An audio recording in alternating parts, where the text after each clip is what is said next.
Operation മഹാദേവിൽ കൊല്ലപ്പെട്ട പാക് ഭീകരരുടെ കയ്യിൽ നിന്ന് ഇന്ത്യൻ തിരിച്ചറിയൽ കാർഡുകൾ കണ്ടെത്തി. ശ്രീനഗർ, ഗന്ദർബാൽ എന്നിവിടങ്ങളിലെ വിലാസത്തിലുള്ള ആധാർ കാർഡുകളാണ് കണ്ടെത്തിയത്. ഫോണുകളും മറ്റു ഉപകരണങ്ങളും പരിശോധിക്കുന്നു. ബി ബാലകുമാർ ചേരുന്നുണ്ട്. ബാലു, ഈ ഭീകരർക്ക് നമ്മുടെ നാട്ടിൽ നിന്ന് തന്നെ പലപ്പോഴും സഹായങ്ങൾ ലഭിക്കാറുണ്ട് എന്നതിന്റെ തെളിവുകൾ നിരവധി ഘട്ടങ്ങളിൽ പുറത്തു വന്നതാണ്. ഇപ്പോൾ ഈ വിലാസവുമായി ബന്ധപ്പെട്ട കൂടുതൽ അന്വേഷണം എവിടേക്ക് എത്തുന്നു?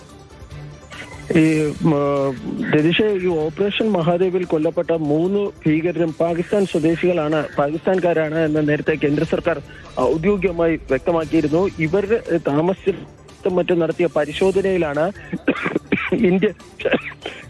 ഈ കൊല്ലപ്പെട്ട പാക് ഭീകരരുടെ കൈവശം ഇന്ത്യൻ ആധാർ കാർഡുകളും മറ്റും ഈ കണ്ടെത്തിയിരിക്കുന്നത്. ശ്രീനഗർ, ഗന്ദർബാൽ, ശ്രീനഗറിന് സമീപത്തെ ഗന്ദർബാൽ എന്നിവിടങ്ങളുടെ വിലാസത്തിലാണ് ഈ കാർഡുകളും മറ്റും ഉള്ളതെന്നും ഇത് വ്യാജമായി ഈ സംഘടിപ്പിച്ചതാണെന്ന സംശയവുമാണ് ഇപ്പോൾ ഉയർന്നിരിക്കുന്നത്.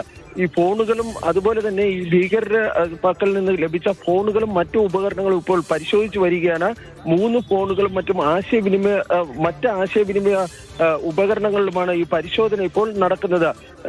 ഏതായാലും ഇവരിൽ നിന്ന് പാക് തിരിച്ചറിയൽ രേഖകളും കണ്ടെത്തിയിരുന്നു. അത് കഴിഞ്ഞ ദിവസം കേന്ദ്ര ആഭ്യന്തരമന്ത്രി അമിത്ഷാ തന്നെ പാർലമെന്റിൽ വ്യക്തമാക്കുകയും ചെയ്തിരുന്നു. ഏതായാലും ഈ ഫോണുകളും മറ്റും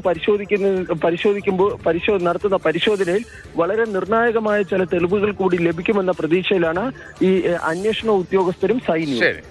ബി ബാലഗോപാലാണ് ഈ പുതിയ വിവരങ്ങൾ നൽകിയത്. വ്യാജ തിരിച്ചറിയൽ കാർഡുകളാണ് ഇവരിൽ നിന്ന് കണ്ടെത്തിയിരിക്കുന്നത്. ഈ വിലാസങ്ങളുമായി ബന്ധപ്പെട്ടുൾപ്പെടെ വിശദമായ അന്വേഷണം ഈ ഓപ്പറേഷന്റെ ഭാഗമായി നടക്കുമെന്ന കാര്യം വ്യക്തവുമാണ്.